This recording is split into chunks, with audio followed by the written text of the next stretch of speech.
ابھی تک نے علم کے پہلے کتنی رکھتے ہیں اور بعد میں کتنی رکھتے ہیں. فجر کی سنتیں کب پڑھنی چاہیے؟ سنو فجر کی سنتوں کے بارے میں. میرے رسول کریم سید عالم صلی اللہ تعالی علیہ وسلم سے ایک صحابی نے پوچھا تھا، حضور میری فجر کی سنتیں رہ گئیں یا رہ جاتی ہیں تو حکم کیا ہے؟ کیا انداز ہے حضور کا. بخاری مسلم کے لفظ سنو. حضور سید عالم صلی اللہ علیہ وسلم فرمانے لگے، اس نے کیا پوچھا تھا، حضور جواب کیا دیتے؟ فرمایا فجر کی سنتیں کبھی نہ چھوڑنا. فجر کی پہلی 2 سنتیں کبھی نہ چھوڑنا. یا رسول اللہ صلی اللہ تعالی علیہ وسلم میری رہ گئی ہیں، رہ جاتی ہیں. فرمایا فجر کی 2 سنتیں نہ چھوڑنا.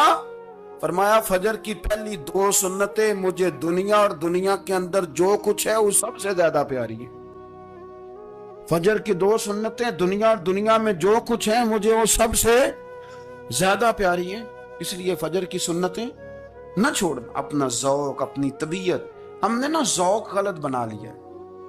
اگر 20 بندے کہہ بھی دیں گے تو نے بڑی شاندار تلاوت کیا تو کیا اس سے بنے گا؟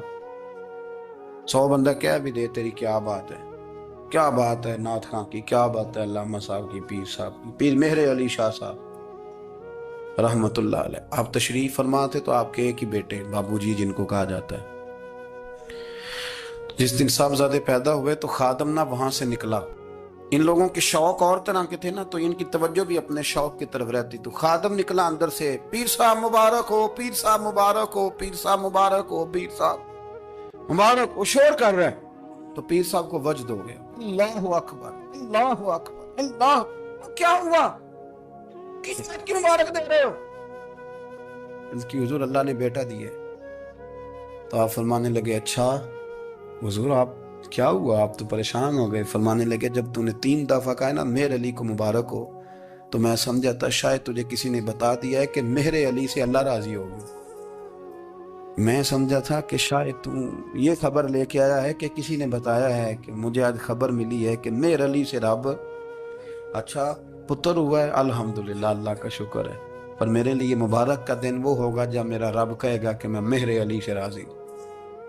میرے محبوب کہیں گے کہ میں مہر علی سے. آپ بات کو سمجھیں. شوق ہی کسی اور طرف تھا، دل ہی کہیں اور لگا ہوا تھا، طبیعت ہی کہیں اور مائل تھی. کوئی وظیفہ پوچھتے تھے تو پڑھتے تھے وہ لوگ، کچھ اللہ اللہ انہیں بتائی جاتی تھی تو کرنے کا ذوق رکھتے تھے. طبیعت تھی، قائل تھے. حضرت ربیع کہتے ہیں میں بڑی دور سے سفر کر کے گیا حضرت اویس کرنی سے ملنے، بڑی دور سے. اور جب میں پہنچا تو فجر کا وقت تھا. تو حضرت اویس کرنی کو میں نے پا لیا تو وہ نماز پڑھ کے نا قرآن شریف لے کے بیٹھ گئے. فرماتے ہیں اشراق چاشت کا وقت ہوا تو نفلوں کی نیت باندھ لی. محدث ابن الجوزی نے لکھا ہے، فرماتے ہیں پھر جب زوال کا وقت ہوا تو مسجد میں جھاڑو دینے لگ گئے. زور کی نماز پڑھ کے تو عصر کی تیاری تک وہ مسجد میں بیٹھے رہے. اور میرے نبی پاک علیہ السلام نے فرمایا جو نماز کے انتظار میں بیٹھا ہو وہ نماز ہی میں ہے، وہ نماز ہی میں ہے. فرمایا میری دنیا، میری امت کی جو رہبانیت ہے نا وہ اتنی ہے کہ نماز کا انتظار کرے. اذان کے بعد نماز کا یہ راہب ہے، یہ اس وقت چھوڑ کے بیٹھے ہیں سارا کچھ. فرماتے ہیں عصر تک انہوں نے اللہ اللہ کی، پھر مغرب تک کی. عشاء کی نماز ہوئی تو نماز پڑھی تو وہ تھک گئے. اب مجھے وہ فارغ ہوں، مصلی چھوڑے تو میں ملاقات کروں نا. کہ آپ حیران نہ ہو کہ اتنی دیر بندہ کیسے اللہ اللہ کر. ہم نے کی نہیں نا اس لیے ہم پریشان ہیں. جو عادی ہوتے ہیں وہ کر بھی لیتے ہیں. وہ یہ کام، میری بات کی سمجھ آ رہی ہے؟ جب جاتے ہو کسی دفتر میں تو 8 گھنٹے کھڑے رہ لیتے ہو نا، مجبوری ہوتی ہے تو کھڑے رہا جا سکتا ہے. پاسپورٹ کا دفتر بولیے، امیگریشن کی لائنوں میں، اور میں نے تو امبیسیوں میں بندے 12 گھنٹے پہلے جا کے کھڑے دیکھے، رہ لیتے ہیں کھڑے. تو اگر ان کاموں کے لیے رہا جاتا ہے تو اللہ رسول کے لیے بھی کھڑے رہا جا سکتا ہے. تو فرمانے لگے کہ جب عشاء کی نماز کے بعد آخر انسان تھے، تھک گئے، نیند کا غلبہ ہوا تو تھوڑی ایسے آنکھ بند ہوئی تو کھلی تو رونے لگے. حضرت ویسے کر دیا، رو کے کہنے لگے مالک مجھے غافل تو نہ کر، ابھی میں نے کیا بھی کچھ نہیں، دن ختم ہو گیا، کوئی نفل نہیں، کوئی اللہ اللہ نہیں، اللہ مجھے غافل نہ کر، میری مدد فرما. فرماتے ہیں جب وہ روئے تو میرے ساتھ جو شخص تھا میں نے کہا اٹھو چلیں. کہنے لگا حضور ملنا نہیں. فرمایا جو میں لینے آیا تھا وہ مجھے مل گیا ہے، جو میں ان سے سیکھنے آیا تھا وہ مجھے نصیب ہو گیا، اب اور میں نے کیا لینا، ختم ہو گئی بات، اٹھو چلیں. اللہ کے بندوں نے حضرت ربیہ بن کعب اسلمی رضی اللہ تعالیٰ عنہ فرماتے ہیں کہتے ہیں جب بنو قریظہ اور بنو نذیر یہودیوں کے ساتھ حضور علیہ السلام نے جنگ کا اعلان فرمایا تو وہ دشمن ہو گئے، ہمیں خطرہ تھا کہ وہ رات کو کہیں محبوب کو تکلیف نہ دیں، تو کچھ لوگ نا تلواریں لے کے نبی پاک کے دروازے پہ پہرے داری کرتے تھے۔ گن مین رکھنا حرام نہیں، اگر کسی کو واقعی خطرہ ہو تو اس کے لیے سنت بھی ہے۔ حضرت علی المرتضیٰ تلوار لے کے حضور کے گھر کا پہرا دیتے تھے۔ حضرت ربیعہ بن کعب اسلمی رضی اللہ تعالیٰ عنہ فرماتے ہیں کہ رات میری ڈیوٹی تھی کہ میں حضور کے گھر کا پہرا دوں گا، تو فرماتے ہیں میں باہر سن رہا تھا، ساری رات ہی میرے نبی پاک نے اللہ کی تسبیح پڑھی، ساری رات، کبھی تسبیح، کبھی تحلیل، کبھی تحمید، کبھی تکبیر، ساری رات۔ فرماتے ہیں ساری رات حضور پڑھتے رہے اور ساری رات ہی میں سنتا رہا، مجھے اونگ آ گئی، میری آنکھ لگ گئی، حضور ابھی پڑھ رہے تھے، میں تھک کے سو گیا۔ اور فرماتے ہیں جب میری آنکھ دوبارہ سے کھلی تو میرے کانوں میں پھر کوئی چیز گونجی، تو میں نے کان لگایا تو میرے حبیب ابھی بھی اللہ کو یاد کر رہے۔ ساری رات حضور رب کی عبادت کرتے، اسی لیے تو کہا یا ایھا المزمل قم اللیل الا قلیلا، حبیب ساری رات تو نہ جاگا کر، تھوڑا آرام بھی کر لیا کر۔ میرے بھائی، اپنا مصلی، اپنی عبادات، اپنے وظائف، اللہ اللہ جو آپ نے کسی سے سیکھی ہے اس کو کبھی کمزور نہ ہونے دیں۔ شجرہ شریف جو کسی بزرگ سے آپ لے لیتے ہیں تو کیا رسم ہے کوئی؟ اس پہ کچھ لکھا ہوتا ہے، وہ پڑھنے کے لیے دیا جاتا ہے، اس پہ لکھا ہوتا ہے کہ یہ اللہ اللہ آپ نے کرنی ہے۔ انسان پر اگر کوئی شخص نیکی کر دیتا ہے، احسان کر دیتا ہے، تو انسان اس کے سامنے پھر گردن نہیں اٹھا سکتا، یار یہ میرے مشکل وقت کا دوست ہے، اس نے میرے ساتھ نیکی کی ہے، کبھی بھی گردن نہیں اٹھائے گا، جھکا کے رکھے گا۔ تو اگر عام کوئی نیکی کر دے تو اس کے سامنے انسان کبھی گردن نہیں اٹھاتا، تو جو رب ساری نعمتیں عطا فرمائے، جو کہے کہ تیری تخلیق میں نے کی، تجھ سے پہلوں کو بھی پیدا میں نے کیا، تیرے لیے زمین کا بچھونا بھی میں نے بچھایا، آسمان کی چھت بھی میں نے لگائی، تیرے لیے زمین سے ساری اناج کو، پھل کو، کھیتیوں کو نکالا بھی تیرے لیے، اب تو اس طرح کر کہ تو میری عبادت کر، تو میری بارگاہ میں جھک جا۔ بہت سارے نشے لوگوں کو لگے ہوئے ہوتے ہیں، ہر آدمی کوئی نہ کوئی نشہ کرتا ہے، کوئی دولت کا کرتا ہے، کوئی شہرت کا کرتا ہے، کوئی اپنی تعریف کا نشہ کرتا ہے، دو چار لوگوں سے تعریف سن کے مطمئن ہو جاتا ہے۔ ناراض تو نہیں ہوگی اس جملے سے؟ آپ کرتے ہیں لوگ دولت کا نشہ بھی، یہ جب نقصان ہوتا ہے تو بندے بیمار نہیں ہو جاتے؟ پیسے ڈوب جاتے ہیں تو لوگ بیمار نہیں ہو جاتے؟ تو اس کا مطلب یہ ہوتا ہے کہ نشہ ٹوٹ گیا ہے۔ بہک ہوئے ہیں نا تھوڑے سے تو کانپتے ہیں، تڑپتے ہیں، پریشان۔ نشئی اسی طرح ہی کرتا ہے نا، نہیں ملتا تو پریشان ہوتا ہے۔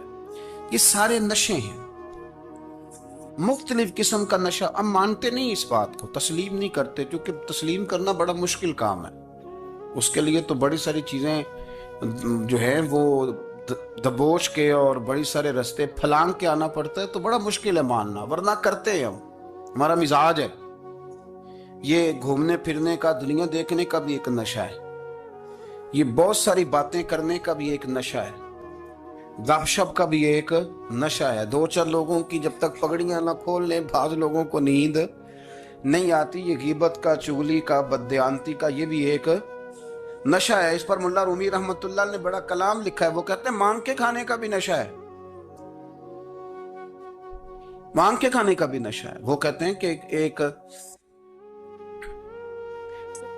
بھیک مانگنے والی خاتون تھی، تو بادشاہ کے پاس بھیک مانگنے آئی، تو بادشاہ کو پسند آ گئی، اس نے شادی کر لی۔ اب اس کو عادت تھی بھیک مانگ کے کھانے کی، تو وہ کنیزوں سے کہا کرتی تھی کہ فٹافٹ نہ روٹی لے کے آیا کرو، میں 2-3 دفعہ مانگوں تو پھر لایا کرو، کیونکہ ایک نشہ ہے نا، تو میں مانگوں 2-4 دفعہ تو پھر۔ تو انسان بہت سارے نشے کرتا ہے، یہ مانتا نہیں، یہ موبائل، یہ فیس بک، یہ سارے نشے ہی ہیں۔ اپنی فوٹو لگا لینا، سارا دن اسی کو دیکھتے رہنا۔ اور بڑے بڑے سیانے بندے جو وزادار ہیں، بڑے وزادار لوگ ہیں، لیکن وہ بھی سنجیدگی کے قائل نہیں، اس طرح کے نشوں کا شکار ہیں۔ یہ سارے نشے ہیں جو ہم نے پال لیے۔ ہمارے صوفیاء، ہمارے بزرگ فرماتے ہیں کہ تم اس طرح کرو، اگر سارے نشوں سے بچنا چاہتے ہو تو سجدے کا نشہ شروع کرو، سجدے کا نشہ شروع کرو۔ یہ نا اقبال کہتے ہیں، عطار ہو، رومی ہو، رازی، آپ بات کو سمجھیں، عطار ہو، رومی ہو راضی ہو غزالی ہو کچھ ہاتھ نہیں آتا بے آہ سحر گاہی. کہتے بہت بڑا صوفی ہو جیسے فرید الدین عطار تھے، بہت بڑا تصوف کا امام ہو جیسے امام غزالی تھے، بہت بڑا تفسیر کا استاد ہو جیسے امام رازی ہو، عطار ہو، رومی ہو، رازی ہو، غزالی ہو، پر کچھ ہاتھ نہیں آتا بے آہ سحر گاہی. اگر سویرے اٹھ کے روتا نہیں نا اللہ کی بارگاہ، اگر تہجد نہیں نہ پڑھتا تو کچھ ہاتھ نہیں آتا بے آہ سحر گاہی. پھر اس کو کوئی چیز نصیب. میری بات کی سمجھ آ رہی ہے آپ حضرات؟ جب تک آپ سویرے نہیں اٹھتے، آپ اللہ اللہ نہیں کرتے، آپ کو نوافل کا چسکا نہیں، عبادت کا مزہ نہیں، فرمایا میری عبادت کرو، یہ شوق پیدا کرو، میں نے تمہیں پیدا کیا ہے. ہم لوگوں کے نشے مختلف نشے، بڑا عجیب رنگ ہے. محفل کی صدارت کرنے والے بڑے پیر صاحب، بڑے القابات، بیچ میں سے بندہ تلاش کرنے سے بھی نہیں مل رہا، اتنے بڑے لقب ہیں اس کے. لیکن وہ سج سنور کے 2.5 گھنٹے بیٹھا رہا محفل میں، اور نماز کا وقت آیا تو اس نے مختصر سی پڑھی اور نکل گیا. ہلکے سے سجدے کیے. اتنا بڑا عشق رسول نعت کا، ہو کیا بات ہے. اور عشق رسول کا بہت بڑا پیغامبر، بہت بڑا مبلغ، اور بیچارہ سمجھ ہی نہیں سکا کہ اللہ کے رسول نے فرمایا تو نماز پڑھ میری آنکھیں ٹھنڈی ہو جائیں گی. تو یہ نشے کے عادی تو ہیں پر حقیقت کے قائل نہیں. یہ بس ٹھیک ہے، خوابوں کی دنیا میں لوگ زندہ ہیں، پر جن کو یہ جو نشہ تھا نا عبادت کا، یہ میرے رسول پاک کی چاہت ہے، یہ میرے نبی کریم علیہ السلام کی. آپ دیکھیں نا حضور مہینوں جا کے غار حرا میں بیٹھتے. کیا وہاں تبلیغ کرتے تھے؟ کوئی کتاب لکھتے تھے؟ رسول کریم علیہ السلام مہینہ رہتے غار حرا میں. کوئی نہ مجھے دیکھے، کوئی نہ مجھے ملے. حضور یہاں کیا ہے؟ فرمایا میں اپنے رب کی عبادت کروں گا. نبی کریم علیہ السلام نے سجدوں کے ساتھ پتھروں اور پہاڑوں کو آباد کر دیا، سجدوں کے ساتھ.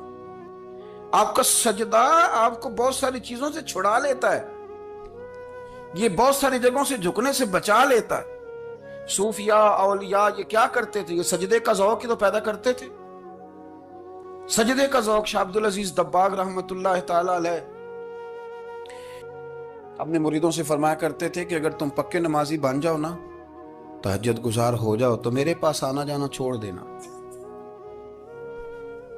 عرض کی حضور کیوں؟ فرمایا میں تمہارے اور رب رسول کے راستے میں رکاوٹ نہیں بننا چاہتا، اور میرا مقصود ہے تمہیں وہاں تک پہنچانا. جب پہنچ گئے تو پھر میری ضرورت ختم ہو گئی. ہاں کبھی وسوس آئے، شک پیدا ہو، تکلیف ہو تو آنا. بیت المقدس پر قبضہ تھا عیسائیوں کا، تو صلاح الدین بڑے پریشان تھے. بابا جی کہنے لگے پتر کیا ہوا؟ کہنے لگے حضور پتہ چلا ہے دشمن کے 2 بحری بیڑے اسلحہ لے کے آ رہے ہیں. مسلمان پہلے ہی کمزور ہیں، اور اب اگر 2 بحری بیڑے اور آ گئے تو حضور مسئلہ بن جائے گا. تو میں پریشان ہوں کہ کس طرح یہ کم مسئلے والی ہماری فوج ہے کیسے مقابلہ کرے گی. تو بابا جی کہنے لگے پتر اس طرح کرنا، آج رات تو بھی دعا کرنا اور میں بھی کروں گا. تو بھی دعا کرنا، آپ ناراض نہ ہونا. ہم تو پیروں والے ہیں، ہم تو پیروں کے نوکر غلام ہیں، ہمارا تو گزارا ہی نہیں، ہمیں تو ملتا ہے سارا کچھ وہاں سے. پر میرا سوال یہ ہے کہ تعویذ لینے جاتے ہو نفل کیوں نہیں پڑھتے؟ رات اللہ اللہ کیوں نہیں کرتے؟ یہ بھی تو ہمارے بزرگوں کا ہی طریقہ ہے، انہوں نے تو ہمیں سکھایا ہے.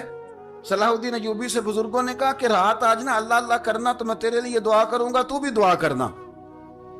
تو بندہ جب دکھی ہوتا ہے تو سجدہ کرتا ہے، تو پھر ہی تو مصلی بھیگ جاتا ہے، پھر ہی تو مزہ آتا ہے. سکھی بندہ تو کعبے جا کے نہیں روتا. دکھی تھے، تکلیف تھی، تو سر رکھا سجدے میں تو تڑپ گئے. اور وہ بابا جی کہتے ہیں میں مسجد آیا تو صلاح الدین چیخے مار کے رو رہا تھا اور کہہ رہا تھا مالک میں کوئی اپنی شان کے لیے تو نہیں نہ لڑ رہا، اللہ کو میں کوئی قبضوں کے لیے تو نہیں لڑ رہا، مالک تیرے لیے لڑ رہا ہوں، مجھے بے آبرو نہ کرنا، میری مدد فرمانا. کہتے ہیں میں آیا تھا کہ مسجد میں دعا کروں گا، پر صلاح الدین ایوبی کو روتے دیکھا تو میں لوٹ گیا. تو سویرے صلاح الدین ملے تو بڑے خوش تھے. میں نے کہا پتر کیا ہوا؟ کہنے لگے حضور وہ بحری بیڑے 2 آ رہے تھے نا اسلحہ لے کے، دونوں ڈوب گئے پانی میں. پانی میں ڈوب گئے تو بابا جی کہنے لگے صلاح الدین وہ پانی میں نہیں ڈوبے، وہ تیرے آنسوؤں میں ڈوب گئے، وہ غرق ہو گئے، وہ جو تو نے مسلح بات کیا تو وہ تیرے آنسوؤں میں ڈوب گئے، وہ غرق ہو گئے، وہ تباہ، اتنے قیمتی تھے تیرے آنسو کے بہا لے گئے دشمن کے بحری بیڑوں کو۔ میرے بھائی ٹھیک ہو گیا جی، میرے عزیز سمجھ لیں اس بات کو ہمیشہ کے لیے، اور اس پر غور کر لیں اچھے طریقے سے کہ میرے رسول کریم سید عالم صلی اللہ علیہ وسلم نے نا ہماری توجہ دلائی، حضور نے ہمیں بتلایا، ہمارا ذوق بڑھایا عبادت کی طرف۔ ایک صحابی تھے حضرت ابو فاطمہ رضی اللہ تعالیٰ عنہ، یہ ترمذی شریف کی حدیث ہے۔ نبی پاک علیہ السلام نے فرمایا ابو فاطمہ قیامت کے دن مجھ سے جلدی ملنا چاہتے ہو کہ دیر کے ساتھ؟ تو کہنے لگے حضور کون ہوگا جو دیر سے ملنا چاہے گا، ہم نے تو جان دے دی وعدہ دیدار پر۔ اعلیٰ حضرت فرماتے ہیں جان دے دی وعدہ اور نقد اپنا دام ہو ہی جائے گا۔ مجھے لگتا ہے کہ یہ سودا نقد و نقد ہو جانا ہے، چونکہ ہم نے جان دے دی وعدہ دیدار پر۔ آپ نے وعدہ کیا تھا کہ مریں گے تو پھر زیارت ہوگی، تو مر گئے ہم زیارت کی خاطر۔ جان دے دی وعدہ دیدار پر تو نقد اپنا دام ہو ہی جائے گا۔ اے رضا ہر کام کا ایک وقت ہے، دل کو بھی آرام ہو ہی جائے گا۔ تو حضرت ابو فاطمہ رضی اللہ تعالیٰ عنہ سے نبی پاک صلی اللہ علیہ وسلم نے فرمایا جلدی ملنا چاہتے ہو کہ دیر سے؟ اس کی حضور فٹافٹ ملنا ہے، میں نے قیامت کے دن آپ سے جلدی ملنا ہے۔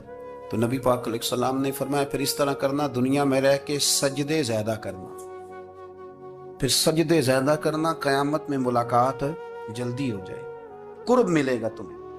اپنے بچوں کے اندر دیکھیں نا، ہم شوق پیدا کرتے ہیں، ہمیں صحیح لفظ نہیں بولنے آتے پر ہم بچوں میں شوق پیدا کرتے ہیں کہ پتر ڈاکٹر بن جائے گا تو بڑا نفع کرے گا، تو لوگوں کی خدمت کرے گا، ملک و ملت کی خدمت کرے گا، تیرے ابا کا نام روشن ہوگا، تیرے دادا کی تعریفیں ہوں گی۔ ہم یہ ذوق پیدا کرتے ہیں، ہم اپنے نوجوانوں کے اندر یہ فکر پیدا کرتے ہیں، انہیں ہم سمجھاتے ہیں کہ میاں جب تم پڑھو گے، محنت کرو گے تو فلاں آدمی کی طرح تمہارا نام ہوگا۔